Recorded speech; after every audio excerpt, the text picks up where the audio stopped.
കർഷകരുടെ പുരയിടങ്ങളിൽ നിയമ നടപടി പരസ്യപ്പെടുത്തിയ ബാനറുകൾ സ്ഥാപിച്ചു. വായ്പ പുതുക്കുകയോ അടച്ചു തീർക്കുകയോ ചെയ്യാത്ത പക്ഷം നിയമ നടപടികളുമായി മുന്നോട്ടു പോകാനാണ് ബാങ്കുകളുടെ തീരുമാനം.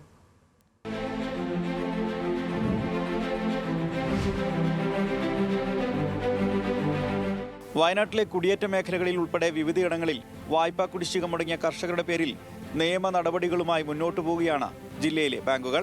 മാസങ്ങൾക്ക് മുമ്പ് ജപ്തി നടപടികളുമായി ബാങ്കുകൾ രംഗത്ത് വന്നെങ്കിലും കൃഷിയിടങ്ങളിൽ ജപ്തി ചെയ്യാനുള്ള നടപടികളെ രാഷ്ട്രീയ പാർട്ടികളും കർഷക സംഘടനകളും ശക്തമായി എതിർത്തു. ഇതോടെ താൽക്കാലികമായി ജപ്തികൾ നിർത്തിവെച്ചു. ഇതാണ് വീണ്ടും പുനരാരംഭിച്ചിരിക്കുന്നത്. കഴിഞ്ഞ ദിവസം മുള്ളംകൊല്ലി പഞ്ചായത്തിലെ സുരഭി കവലയിൽ കേരള ബാങ്ക് ജപ്തി നടപടികളുമായി ബന്ധപ്പെട്ട് കർഷകന്റെ കൃഷിയിടത്തിൽ ബാനർ സ്ഥാപിച്ചു.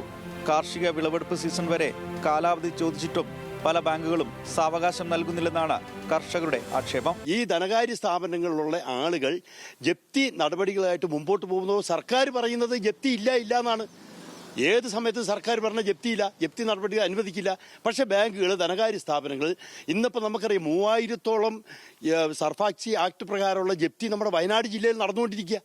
ഇപ്പോൾ കേരള ബാങ്ക് അടക്കമുള്ള ബാങ്കുകൾ കഠിനമായ രീതിയിൽ ജപ്തി നടപടികളായിട്ട് മുമ്പോട്ട് പോവുക. പക്ഷെ ഇത് ഒരു കാരണവശാലും അനുവദിക്കാൻ പറ്റില്ല.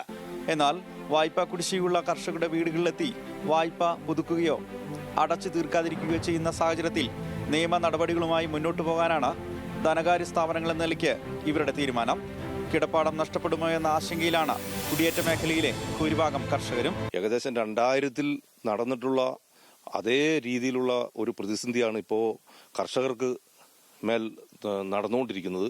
കർഷകരെല്ലാം ഒരു വല്ലാത്ത പ്രതിസന്ധിയിലാണ്. കുറേ കർഷകർ ആത്മഹത്യ ചെയ്യുന്ന രീതിയിലേക്കാണ് പോയിക്കൊണ്ടിരിക്കുന്നത്. സർക്കാർ അടിയന്തരമായി ഇടപെടണം.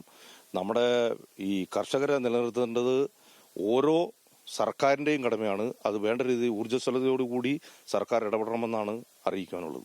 കടുത്ത സാമ്പത്തിക പ്രതിസന്ധിയിലായ ഈ സാഹചര്യത്തിൽ വായ്പ ഒരു കാരണവശാലും അടയ്ക്കാൻ സാധിക്കാത്ത അവസ്ഥയിലാണ് കർഷകർ.